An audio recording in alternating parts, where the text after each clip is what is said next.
का गुरु काल भैया पूर्वांचल के आज बात हुई। पूर्वांचल में भैया सांसद एकदम जोन के सब भैया जानत हैं, एकदम चर्चा में रहते हैं, उन सांसद की बात हुई, यानी कि प्रिया सरोज के। काहे कि लोग वायरल की है, कहे ट्रोल कह रहा है। चलिए आज बात करते हैं पूर्वांचल की बात में प्रिया सरोज की, जो कि जौनपुर की मछली शहर लोकसभा से सांसद हैं, पहली बार की सांसद हैं। हमेशा चर्चा में रहती हैं क्योंकि उसकी बड़ी वजह यह है कि जब उनकी तस्वीरें रिंकू सिंह के साथ, जो कि भारतीय क्रिकेट टीम के सदस्य हैं, उनके साथ छपती है तब बड़ी चर्चा होती है। पहली बार की सांसद हैं, नई नवेली सांसद हैं, अंग्रेजी में बात करती हैं, वकालत की हुई है, तो इन सबको लेकर हमेशा चर्चा में रही। लेकिन एक और चर्चा होती है उनके वीडियोस बनाने की, उनके रील बनाने की। अब एक ऐसी ही रील वायरल है। दरअसल किसी ने उनके रील बनाते हुए उनको रिकॉर्ड कर लिया है, जिसमें वो धान बोती हुई महिलाओं के साथ बातचीत कर रही हैं और उसमें सामने से कैमरामैन ये कहते नजर आ रहे हैं कि ये एंगल ठीक है, ये ठीक है, इस तरीके की बातचीत हो रही है। जरा आप ये वीडियो देखिए।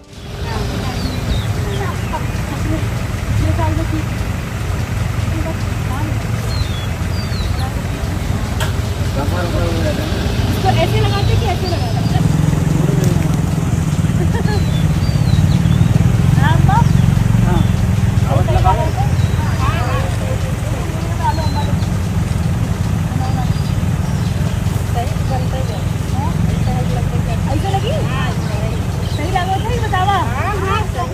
तो ये वीडियो सोशल मीडिया पर खूब वायरल है। लोग ये कहते हुए वायरल कर रहे हैं कि इस बार गलत कैमरे से रील शूट हो गई है, गलत कैमरे वाला वीडियो पोस्ट हो गया और लगातार प्रिया सरोज को ट्रोल किया जा रहा है। तो क्या मामला है हम आपको बताते हैं। आपको पता होगा कि जौनपुर के रहने वाले रोहित यादव ने जेवलिन थ्रो में एक बड़ा रिकॉर्ड हासिल किया और उन्होंने ओलंपियन नीरज चोपड़ा को एक गेम में पीछे छोड़ा, जिसके बाद उनकी खूब चर्चा हो रही है। तो रोहित यादव के परिवार से मिलने प्रिया सरोज गई थी। उस कार्यक्रम के बाद वो लौट रही थी, तो बीच में उन्हें कुछ महिलाएं दिखी।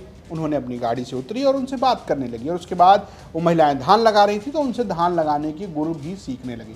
तो इस वीडियो का जो दूसरा वीडियो है, यानी कि जिस कैमरे से शूट किया जा रहा है, जरा वो तस्वीरें भी और वीडियो भी देखिए। ऐसे लगी?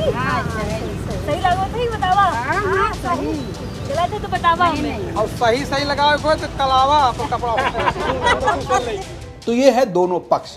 दरअसल प्रिया सरोज को ट्रोल इसलिए किया जा रहा है क्योंकि लगातार उन पर ये आरोप लगते हैं कि वो जमीन से ज़्यादा रील पर रहती हैं और यही वजह है कि जब उनकी ये तस्वीर वायरल हुई तो उनकी ट्रोलिंग होने लगी। लेकिन बीते अगर आप बात करें कुछ दिनों से, तो प्रिया सरोज लगातार चर्चा में बनी हुई है, खासकर पूर्वांचल के पॉलिटिक्स में। अखिलेश यादव की पूरी फैमिली, अखिलेश यादव को छोड़कर डिम्पल यादव और उनकी दोनों बेटियां बीते दिनों बनारस पहुंची थी। बनारस में उन्होंने न सिर्फ संकट मोचन के दर्शन किए बल्कि बनारस के अलग अलग इलाकों में। इसमें जो तस्वीर सबसे ज़्यादा चर्चा में रही वो प्रिया सरोज की। प्रिया सरोज यादव फैमिली के साथ खड़ी रही और चलती नजर आई। तो प्रिया सरोज की इन तस्वीरों को लेकर भी खूब चर्चा हुई थी कि कितनी करीबी उनकी यादव परिवार से, खासकर डिम्पल यादव से। और चूंकि डिम्पल यादव भी सांसद हैं, प्रिया सरोज भी सांसद हैं, तो दोनों आपको अक्सर लोकसभा में एक साथ नजर भी आते हैं। लेकिन अगर आप रीजनल पॉलिटिक्स की बात करेंगे तो खासकर पूर्वांचल की पॉलिटिक्स में जो पासी समुदाय की राजनीति है, उसमें प्रिया सरोज के पिता तूफानी सरोज का अच्छा खासा पकड़ है। बीते कई दिनों से इस बात की भी चर्चा रही है कि रागिनी सोनकर के साथ उनके परिवार के बड़े अच्छे संबंध नहीं है। रागिनी सोनकर जो कि मछली शहर की विधानसभा से समाजवादी पार्टी की विधायक हैं, डॉक्टर हैं और वो भी एक चर्चित नेता है जो लगातार विधानसभा में बोलती रहती हैं।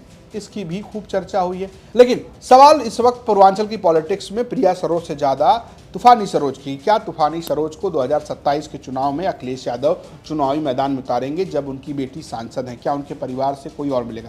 आपको जानकारी दे दें कि तूफानी सरोज हमेशा ये चाहते थे कि उनके बेटे, ये सोर्सेज के हवाले से हम आपको जानकारी दें, उनके बेटे जो है वो लोकसभा के सांसद बने। और जब ये प्रस्ताव उन्होंने पार्टी के सामने रखा तो पार्टी ने उनकी बेटी को लड़ाने की बात कही और उसके बाद प्रिया सरोज को टिकट मिला, वो चुनावी मैदान में आई और वो चुनाव लड़कर सांसद हो गई।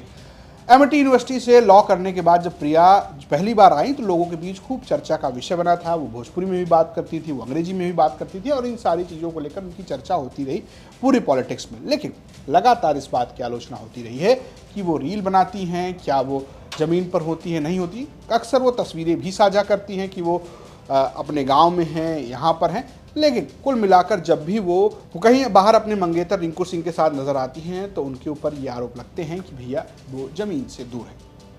ये सारी चर्चाएं चल रही, लेकिन इस वीडियो को लेकर उनको खूब टारगेट किया जा रहा है। आपको क्या लगता है, मैं कमेंट बॉक्स में बता सकते हैं। स्टोरी भेजी थी आदित्य ने जौनपुर से। देखते रहिए यूपी तक। नमस्कार।